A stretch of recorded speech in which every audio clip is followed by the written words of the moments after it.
A lot of people. It started with 30 or 40 people. There were 30 to 40 people. Now it's hundreds of them. Since we first reported it here from the lawn, hundreds out there now who are coming together to celebrate this moment in American history. It's been lighting up on social media, many of them students from George Washington University, as you know, just a few blocks away. There's also, I can say, a lot of tourists out there. It's dark out here. It's getting very late. But Wolf, this crowd is so excited. There are American flags being waved. They're chanting USA, USA. Others have been chanting, hey, hey, goodbye to bin Laden. Very angry at him, obviously, these many years later. But mostly very positive in chanting USA, USA, and chanting, singing as well, the national anthem, Wolf. We're getting statements and from former presidents, former President George W. Bush. Let me read it to our viewers as we look at these pictures outside the north gate, the northwest gate of the White House on Pennsylvania Avenue. Earlier this evening, President Obama called to inform me that American forces killed Osama bin Laden, the leader of the Al-Qaeda network that attacked America on September 11, 2001. I congratulated him and the men and women of our military and intelligence community who devoted their lives to this mission. They have our everlasting gratitude, President Bush continuing. This momentous achievement marks a victory for America, for people who seek peace around the world, and for all those who lost loved ones on September 11th, 2001. The fight against terror goes on. But tonight, America has sent an unmistakable message.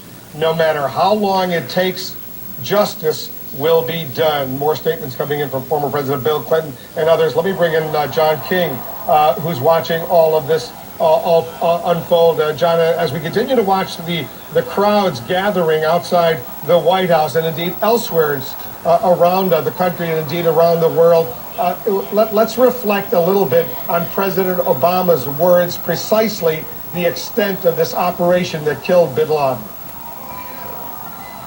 Wolf, do you see the crowd celebrating across from the White House in that park on 9/11?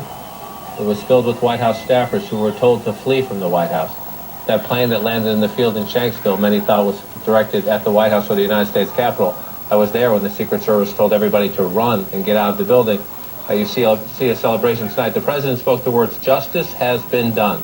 For all the president said tonight, those four words, "Justice has been done," I think will echo around the country and around the world tonight. As Ed Henry noted, very significant, the president said there was an operation inside of Pakistan conducted by a U.S. team that involved a firefight. There will no doubt be questions about the coordination, the sensitivities.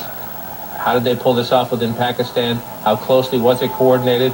Were the Pakistanis fully involved, or did the United States decide to do this and essentially bring the Pakistanis in after?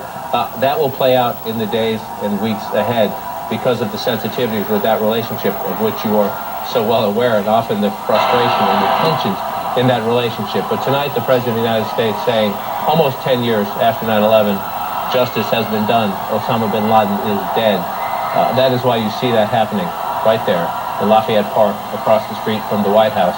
It is happening, no doubt, in homes and in public places across America tonight, because Osama bin Laden was the singular face of global terrorism against the United States. There are a lot of questions. What comes next for Al-Qaeda? What is left? Will it try to retaliate? Whether it's Al-Qaeda in the Arabian Peninsula, whether it's Al-Qaeda affiliates in Somalia or somewhere else in the world, will they try to retaliate? But tonight, Wolf, that celebration in Lafayette Park speaks volumes.